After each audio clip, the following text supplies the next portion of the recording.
she's arrested? What message do you send, or would you send to Nicolas Maduro? Well, arrested by who? The Nobel Prize Committee? It sounds like that's probably the ones that would arrest. I don't know anything about it. She was very gracious. She said I should have gotten the Nobel Prize, and I don't, I mean, I'm doing this to save lives. I'm not doing it for any other reason. But no, like if she would be arrested, I wouldn't be happy with that. Mr. President. Did you just witness that? Because we have work to do, and I cannot contain the roiling fury that demands articulation in this moment. And what we just saw was not politics as usual, or some gaffe or rhetorical flourish, but the distilled essence of everything putrid and dangerous about this man's relationship with power and his contempt for democracy and human dignity, because here we have a woman literally fleeing for her life after winning the Nobel Peace Prize for her tireless advocacy for democracy in Venezuela, and the Norwegian Nobel Committee recognized her for keeping the flame of democracy burning amidst a growing darkness. And what does Trump do when asked what message he would send to a murderous dictator about potentially arresting her? He makes a joke about the Nobel Committee arresting her, and Leonard spends the bulk of his answer centering himself and his wounded narcissism about not winning the prize. And this is the moment you need to understand, because this is not an isolated incident, but a pattern that reveals the authoritarian core of Trumpism and its fundamental incompatibility with the project of global democracy.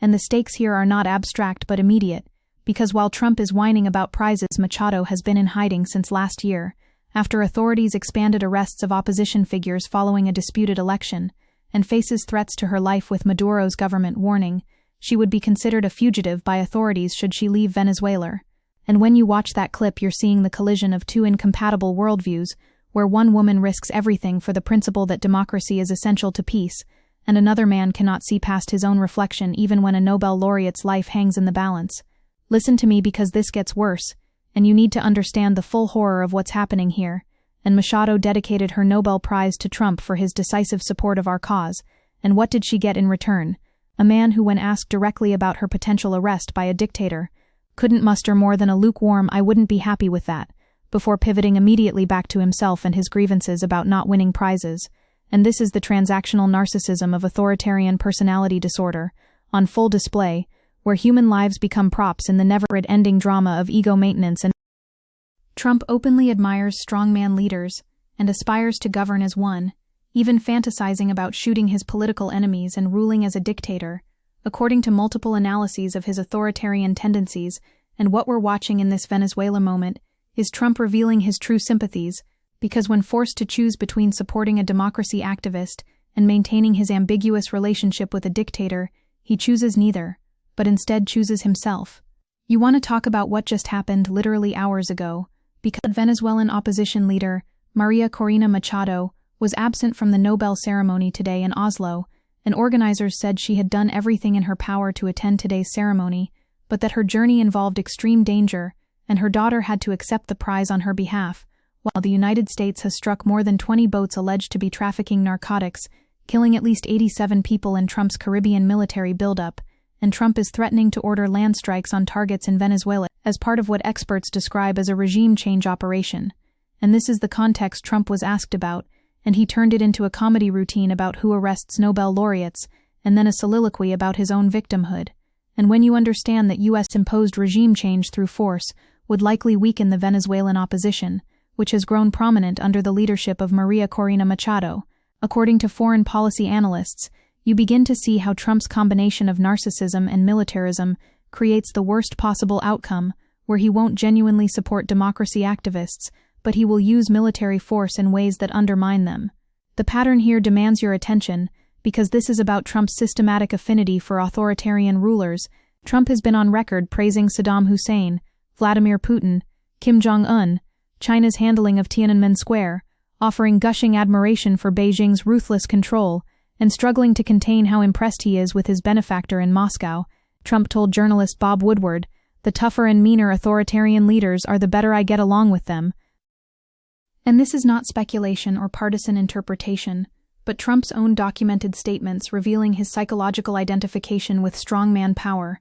And when you place this clip in that context, you see a man who, when confronted with the reality of authoritarian violence against a Nobel Peace Prize winner, cannot bring himself to offer unequivocal support, because doing so would require him to take a clear stance against the kind of power he admires and envies. Let me break down what's happening psychologically and politically, because strongmen throughout history rely on weakened democracies, and a populace that doesn't feel democracy is serving them, creating systems where the strongman says only through himself alone can problems be solved, and that is the definition of authoritarianism, according to historian Ruth Ben-Ghiat, who literally wrote the book on this subject, and Trump's response to the Machado question perfectly embodies this mindset, because he cannot conceive of political action that isn't about personal loyalty and personal benefit, and when Machado dedicated her prize to him, he saw only a transaction that should redound to his credit, not a desperate plea from someone facing death, to use American power to defend democracy. And this transactional view of international relations,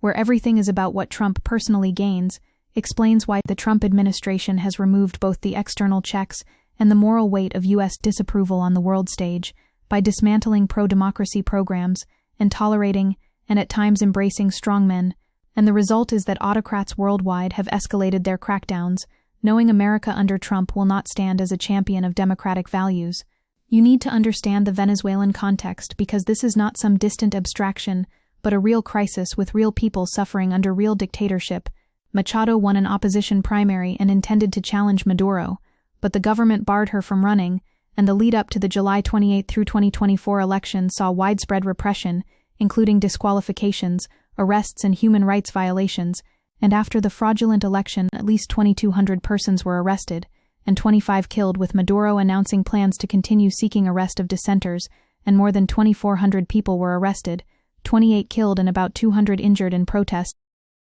And this is the situation Trump was asked about, and his response was to joke and then complain about Nobel Prizes,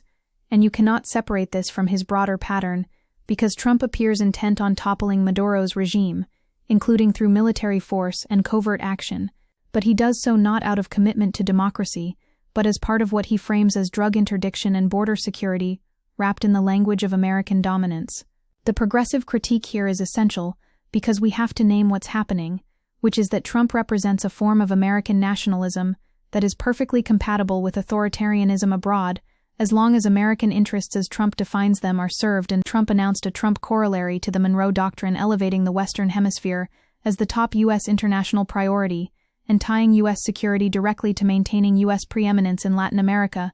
And this is old-school imperialism dressed up in MAGA aesthetics, where the U.S. will intervene militarily, but not for democracy or human rights, but for extraction of resources and elimination of adversaries. Venezuelan opposition leader María Corina Machado is pitching a post-Maduro future to U.S. investors, and this is the kind of regime change Trump understands, not the kind that genuinely supports indigenous democratic movements, but the kind that serves American corporate interests while wrapping itself in the language of freedom.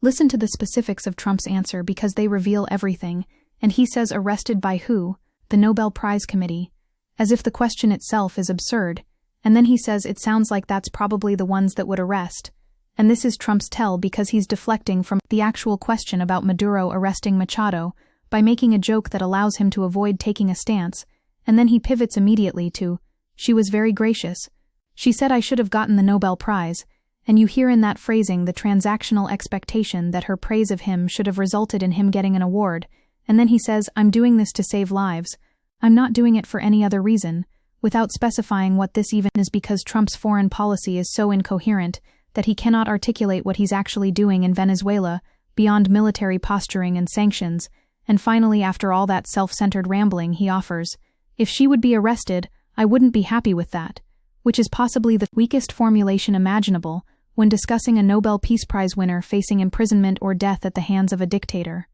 The juxtaposition is staggering, because you have María Corina Machado, who has been nicknamed the Lady of Steel and the Iron Lady, and has revitalized Venezuela's opposition standing up against Maduro's rule and his government's crackdown, and who, the Nobel Committee said, despite serious threats against her life, she has remained in the country, a choice that has inspired millions of people, and her courage is the kind that reshapes history, because she could have fled like Edmundo González, who sought asylum in Spain, after a Venezuelan court issued a warrant for his arrest, but she stayed and she organized, and she inspired a movement that saw massive protests after Maduro claimed victory in the disputed election, and her commitment is so profound that she dedicated her Nobel Prize to Trump, hoping he would use American power to support democracy. And what does she get? A man who jokes about Nobel committees and complains about his own lack of recognition, and offers tepid disapproval of her potential arrest. We have to connect this to Trump's broader authoritarian project, because this is not happening in isolation. Since rising to power in 2016, Trump and his allies have not only followed the global authoritarian playbook, but have also aggressively sought to ingratiate themselves with an international authoritarian network. The heart of Trump's agenda is not to address particular policy challenges, but to aggrandize the executive branch's powers and use them for retribution. And when you understand that Trump's entire political project is about accumulating personal power and punishing enemies, you understand why he cannot genuinely support someone like Machado, because her democratic activism represents everything antithetical to his worldview. Trump welcomed Hungarian leader Viktor Orbán to Mar-a-Lago, offering unqualified praise, saying there's nobody that's better, smarter, or a better leader than Viktor Orbán, and describing him as someone who says this is the way it's going to be and that's the end of it. And that's the kind of leadership Trump admires, not democratic organizing and coalition building and patient institution construction, but authoritarian fiat. The foreign policy implications here are catastrophic, because American leadership on democracy and human rights is already deeply compromised by decades of hypocrisy and intervention, but Trump takes it to another level entirely. Funding cuts signal to autocrats worldwide that the United States no longer stands as a champion of democratic values, and leaders, including Vučić in Serbia, Orbán in Hungary, and Erdogan in Turkey, have seized on this moment to escalate their crackdowns on opposition leaders, restrict civil liberties, and consolidate political power. And when the world watches Trump joke about a Nobel Peace Prize winner's potential arrest, they see an American president who will not defend democracy activists even when they explicitly appeal to him for help, and this creates a permission structure for dictators everywhere, because they understand Trump's priorities are transactional, not principled. Trump is envious of the power these strongmen wield, and when he sees Erdogan or Orbán, he sees democratically elected presidents who have essentially used institutions of democracy to turn their states into soft authoritarian regimes, and Trump wants that for himself, according to academic analysis. Let's talk about what Trump is actually doing in Venezuela right now, because the military buildup is real.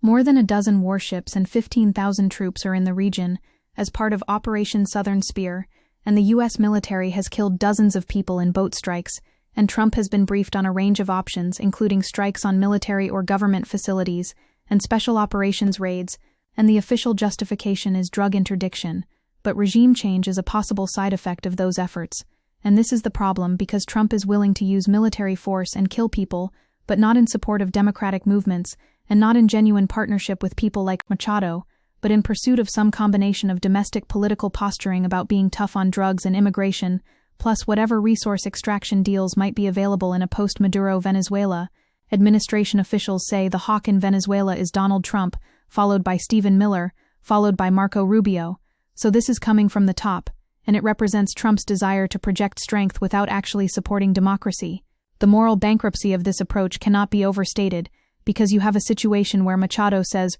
regime change was already mandated by the Venezuelan people on July 28, 2024, in the disputed election, and the Venezuelan people have made their choice, and they've organized and they've documented the fraud, and the Nobel Committee's decision has come under criticism amid Machado's support for Trump's military buildup and for using force to remove Maduro, which creates this terrible situation where a genuine democratic movement is forced to align with American military intervention because there's no other source of international support powerful enough to counter Maduro, and Trump exploits this desperation by accepting Machado's praise and her dedication of the prize, while offering nothing substantive in return, and certainly not the kind of clear moral support that costs him nothing to provide. And when you watch him joke about the Nobel Committee arresting dissidents, you're watching a man who fundamentally does not understand or care about the difference between democratic activism and authoritarian violence, because to him it's all just power and who has it and who wants it. The progressive left needs to grapple with the complexity here, because we cannot simply support American military intervention in Venezuela, even to remove a dictator, and even when requested by democratic movements, because inflation in Venezuela will reach 269% this year, and up to 680% in 2026, and 86% of the population lives in poverty, and American sanctions have contributed to this humanitarian catastrophe. Maximum pressure policies of 2019 to 22 did not dislodge Maduro, but instead dramatically reduced Venezuelan income, suppressed oil production, impoverished millions, and greatly exacerbated migration, with nearly 5 million people emigrating from 2019 to 22 and forced Venezuela to sell oil at discounts to China and rely on Russia for support. So American intervention has already failed and made things worse, and there's no reason to believe Trump's military buildup will produce better outcomes, especially when it's led by someone who cannot even express unequivocal support for a Nobel Peace Prize winner facing arrest. The deeper issue is that Trump's worldview is fundamentally authoritarian, and he cannot see politics except through the lens of personal dominance, and Trump is following the authoritarian playbook, which always involves the same process, where they narrate a nation in crisis, say politics is war, claim the enemy cheats, so rules no longer apply, therefore put me into power because I will break the rules for you, and do to them what they have done to you. According to scholars of political rhetoric, and this is exactly what Trump does domestically, and it shapes his foreign policy, where he sees dictators like Maduro as adversaries, not because they oppress their people, but because they challenge American dominance, and he sees democratic activists like Machado as useful to the extent they praise him, but disposable when supporting them would require genuine commitment to democratic principles. And what we saw in that clip was Trump's inability to escape his own narcissism, even when a woman's life depends on American support, and even when she has explicitly appealed to him by dedicating her Nobel Prize to him. You need to sit with how insulting Trump's response was, because María Corina Machado has sacrificed everything for Venezuelan democracy. She has spent more than a year in hiding due to threats to her life, and has been in hiding since August 2024, after authorities expanded arrests of opposition figures, and she cannot see her children, and she hasn't seen her family for 2 years, and she lives under constant threat of arrest or assassination, and when she finally emerges from hiding,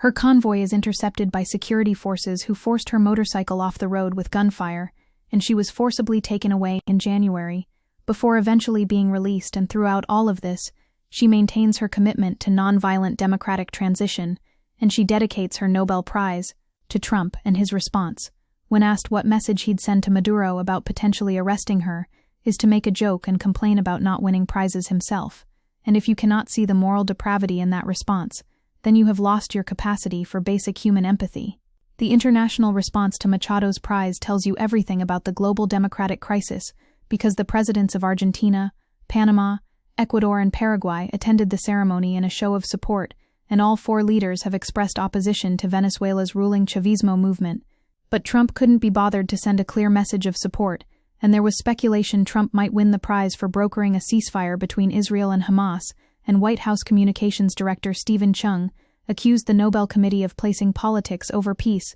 when Machado won instead. And this is the Trump administration's response to a democracy activist winning the Nobel Peace Prize, to complain that Trump should have won, and this tells you everything about their priorities and their values and their fundamental unsuitability for any position of moral or political leadership.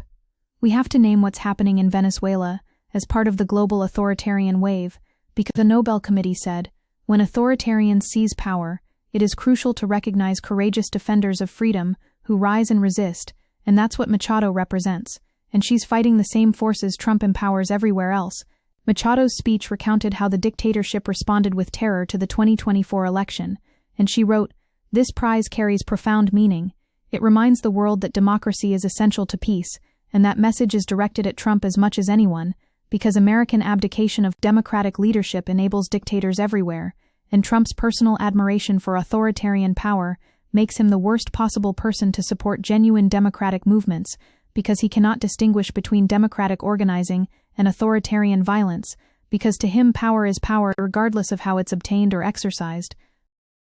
The clip reveals Trump's fundamental unseriousness about democracy and human rights, because when given the opportunity to make a clear statement supporting a Nobel laureate facing death, he turns it into a joke and a grievance and a self-serving deflection. And this is not strategic ambiguity or diplomatic nuance, but pure narcissistic inability to see beyond his own ego. And when asked if she would support U.S. military invasion, Machado called Trump a valuable ally, and said you cannot have peace without freedom, and you cannot have freedom without strength. And she said we need to stop this because it is a matter of saving lives, and the regime has to understand that impunity is over. And she had dedicated her Nobel Peace Prize to Trump, and she's trying desperately to frame Trump's military posturing as genuine support for democracy, but Trump's own words reveal he doesn't care about her cause, except insofar as it serves his interests. The final point here is about American responsibility and complicity, because we cannot allow Trump to wrap his authoritarian sympathies in the flag of American greatness, Military intervention would be inconsistent with Trump's national security strategy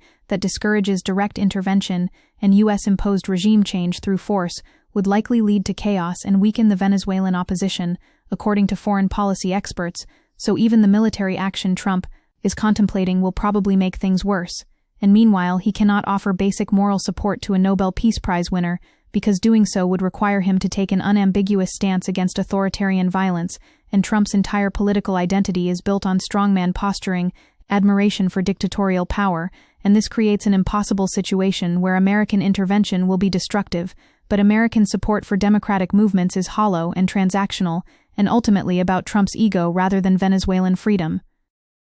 You watch that clip and you see everything wrong with Trump's approach to foreign policy and democracy and human dignity distilled into 30 seconds of rambling self-centered deflection, and María Corina Machado deserves better, and the Venezuelan people deserve better, and global democracy deserves better than an American president who jokes about Nobel committees arresting dissidents, while a woman literally risks her life for freedom and dedicates her highest honor to him, hoping for support and gets instead complaints about prizes and lukewarm statements about not being happy if she's arrested. And this is the moral bankruptcy of Trumpism laid bare, where everything is transactional, and nothing is sacred, and human lives matter only insofar as they serve Trump's narrative of personal victimhood and greatness, and we have to resist this with every tool at our disposal, because the stakes are not just American democracy, but global democracy, and the lives of people like María Corina Machado, who risk everything for the principle that government should serve the people, not the other way around, and Trump's inability to support that principle even in the most basic rhetorical way tells you everything you need to know about who he is